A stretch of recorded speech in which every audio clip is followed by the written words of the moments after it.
Baik, Assalamualaikum warahmatullahi wabarakatuh. Sebelumnya izinkan saya untuk memperkenalkan diri. Nama saya Siti Khalifah, saya dari Prodi Perbankan Syariah, angkatan tahun 2021 dengan NIM 63010210014.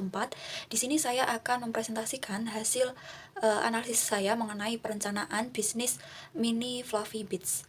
Baik, langsung saja saya mulai presentasi pada kali ini. Yang pertama terkait latar belakang mengapa saya mengangkat mini Fluffy Bed ini sebagai perencanaan bisnis saya. Yang pertama, bolu kukus. Ini merupakan salah satu kue tradisional yang memiliki pangsa pasar yang cukup besar. Kemudian konsumen saat ini cenderung mencari makanan yang sehat, kemudian mudah dipersiapkan dan juga enak. Dan yang ketiga, bolu kukus ini merupakan salah satu produk yang populer yang dapat membuka peluang besar dan usaha yang menjanjikan bagi siapapun. Maka kesempatan untuk mengembangkan usaha bolu kukus ini juga sangat bervariasi. Baik dalam hal produk, itu dapat berupa variasi rasa dan topping yang menarik. Maka bolu kukus ini merupakan salah satu jenis kue yang relatif mudah dan juga murah untuk diproduksi. Karena bahan-bahan dari produk bolu kukus ini mudah didapat dan juga proses dari pembuatannya tidak terlalu rumit.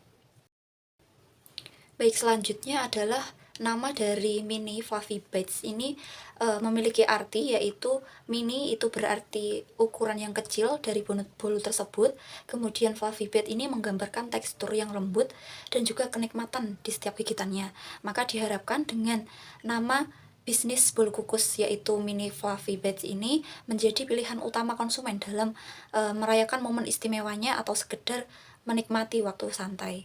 Maka dengan ini, nama perusahaan dari perencanaan bisnis ini adalah Mini Fluffy Bites dan juga bidang usahanya ini terdapat pada kuliner bolu kukus dengan alamat dan narah hubung di samping ini. Selanjutnya adalah visi misi dari usaha Mini Fluffy Bites ini. Yang pertama, visinya adalah menjadi produsen bolu kukus Mini Fluffy Bites yang terkemuka dengan cita rasa yang istimewa dan menjadi pilihan utama bagi pelanggan yang menginginkan camilan lezat dan juga menyenangkan. Sedangkan misinya sendiri adalah yang pertama, menghadirkan bolu kukus Mini Fluffy Bites dengan rasa dan tekstur sempurna, kemudian menyediakan variasi rasa bolu kukus Mini Fluffy Bites dengan inovatif dan juga menarik, kemudian memberikan kualitas produk dan keamanannya, memberikan pelayanan yang ramah, handal dan juga responsif, dan yang terakhir adalah berkomitmen untuk mendukung berkelanjutan lingkungan. Ini adalah analisis gizi dari bahan yang digunakan dalam proses produksi mini Fluffy Bites. Di sini saya terangkan bahwasannya gizi yang terdapat pada mini Fluffy Bite ini belum banyak mengandung vitamin dan juga mineral. Namun gizi dari bolu kukus ini dapat beragam tergantung pada bahan dan variasi isinya. Maka penting untuk diketahui bahwasannya kondisi dan juga kualitas bahan yang digunakan dalam pembuatan bolu kukus ini berpengaruh pada nilai gizinya. Berikut adalah beberapa informasi gizi yang dapat dijadikan referensi dan juga pertimbangan bagaimana layak atau tidaknya bisnis dari mini Fluffy Bites. Baik, selanjutnya ada analisis pasar dan juga pemasaran. Produk dari mini Fluffy Bites ini ditargetkan atau ditujukan pada penduduk kota Salatiga dan juga sekitarnya, dan segmentasinya ditujukan pada mahasiswa sekitar Salatiga dan juga masyarakat.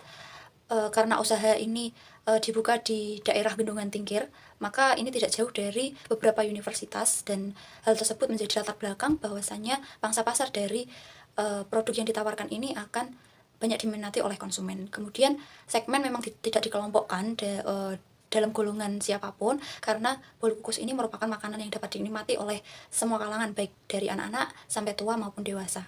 Kemudian keunggulan dari produk mini Fluffy Bites ini sendiri, yang pertama karena ukurannya kecil, terlihat mungil dan juga menarik, kemudian kekenyalan yang lembut, kemudian terdapat berbagai varian rasa, kemudian mini Fluffy Bites ini tanpa pengawet dan juga bahan tambahan yang berbahaya.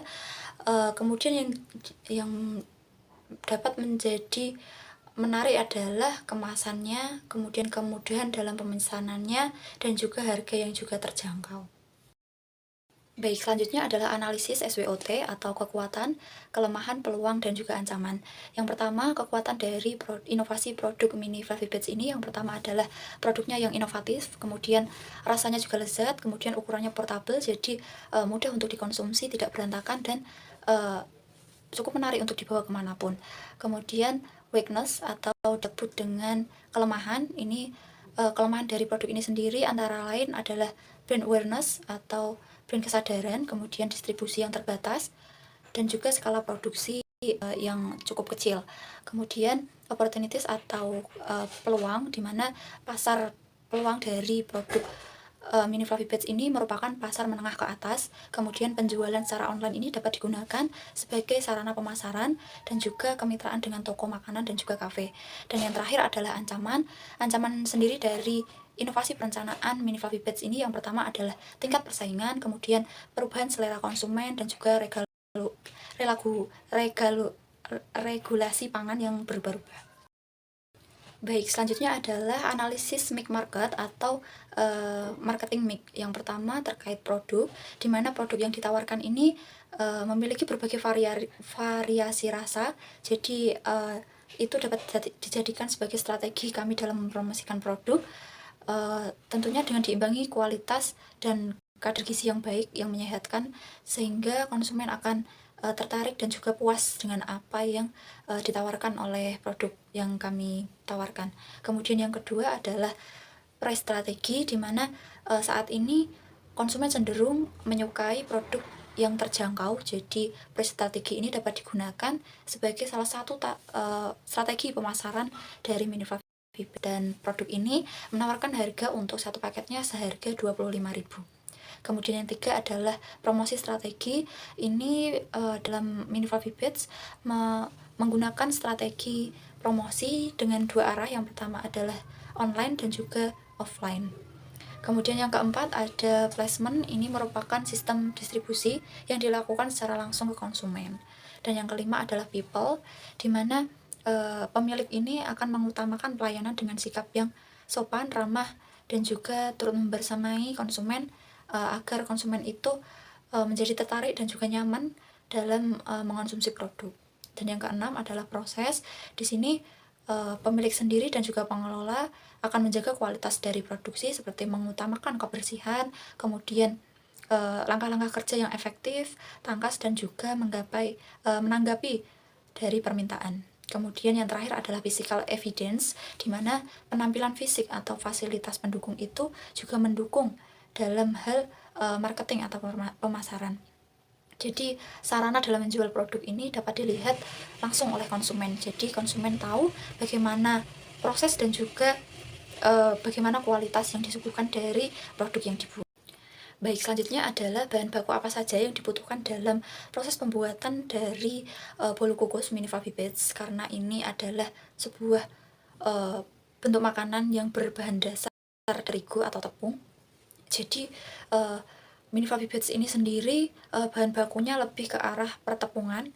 Jadi bahan yang digunakan adalah tidak lain tepung terigu, mentega, telur, kemudian baking powder, gula putih, vanili, kemudian perisa lainnya seperti coklat, keju, dan sebagainya. Untuk masing-masing takaran ini terdapat 1/4, 6 butir secukupnya, dan lain sebagainya. Dan masing-masing harga ini menyesuaikan pada kondisi regulasi pasar. Kemudian untuk bahan baku, rata-rata per hari ini apabila terdapat pesanan yang banyak, maka tiap harinya membutuhkan tepung terigu sebanyak 8 kilo, kemudian mentega 8 kilo, telur 180 butir, dan juga baking powder 15 bungkus, dan topping lainnya. Kira-kira untuk pengeluaran dari bahan baku ini sendiri apabila di total sekitar 564.000. Baik, selanjutnya adalah peralatan. Peralatan yang digunakan ini cukup mudah didapatkan, dan pastinya setiap rumah tangga memiliki berbagai alat yang dibutuhkan ini. Yang pertama ada kompor gas, tabung, mixer beserta loyang, kemudian kukusan atau dandang, kemudian panci sedang, timbangan, nampan, penjepit kue, dan juga pisau. Dan mungkin yang belum saya masukkan di sini adalah pencetakan dari Mini Fluffy Beds ini sendiri, karena Mini Fluffy Beds ini berbentuk seperti cup. Jadi Mini Fluffy Beds ini nanti membutuhkan cetakan berupa cup yang nantinya itu dibutuhkan beberapa cetakan dalam satu kukusan. Jadi ketika pembuatan itu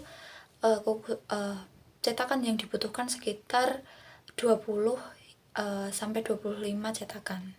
Baik, setelah menganalisis dari peralatan dan juga bahan yang dibutuhkan, berikut saya sajikan beberapa resiko dan juga antisipasi dari usaha mini fluffy beds. Yang pertama, resiko modal yang selalu berubah-ubah pada waktu tertentu akibat kebijakan ekonomi pemerintah yang menyebabkan harga berubah. Jadi bahan-bahan dan juga harga jual dapat senantiasa belum menyesuaikan dengan keadaan. Kemudian perubahan selera konsumen, kemudian pelanggan yang tidak tetap, kemudian keadaan alam yang tidak dapat diperkirakan, dan juga munculnya usaha lain. Maka untuk mengatasi dari resiko tersebut terdapat beberapa antisipasi.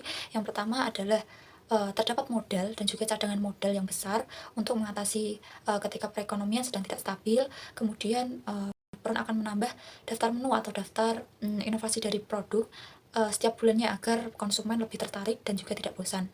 Kemudian dari perusahaan sendiri akan terus melakukan promosi sehingga akan mencapai target pasar dan juga pelanggan baru. Kemudian akan lebih meningkatkan kualitas produk dan juga sumber daya manusia. Baik, untuk kesimpulan sendiri dari perencanaan dari produk mini fluffy bed ini sendiri, yaitu bisnis ini merupakan bisnis bolu kukus yang bernama mini fluffy beds. Mini fluffy beds ini merupakan nama branding dari bolu kukus tersebut, dimana bolu kukus ini memiliki potensi pasar yang cukup baik karena popularitas dari makanan tersebut dan tren konsumsi tersebut juga menunjang. Maka studi kelayakan dari usaha tersebut perlu dilakukan dengan cermat seiring berjalannya usaha, karena kita tidak dapat memperkirakan bagaimana regulasi, kebijakan, dan juga harga setiap saat. Maka untuk memastikan bisnis ini terus berlangsung dan juga menghasilkan keuntungan yang berkelanjutan, mini fluffy beds ini dapat dikatakan layak apabila bisnis ini terus berjalan, bisnis kecil-kecilan dalam artian dan dapat menyeimbangi bagaimana pengeluaran dan juga pendapatan hingga perputaran nantinya dapat dikelola dengan baik. Baik, sekian video presentasi yang dapat saya sampaikan. Semoga dengan analisis perencanaan bisnis dari mini fluffy beds ini dapat bermanfaat bagi siapapun, bagi kalangan manapun, dan juga bermanfaat bagi saya sendiri, baik untuk menjalankan tugas akhir untuk mata kuliah studi kelayakan bisnis maupun untuk prospek ke depan usaha yang akan saya jalankan di masa yang akan datang. Wallahul muwaffiq ila aqwamit thoriq. Wassalamualaikum warahmatullahi wabarakatuh.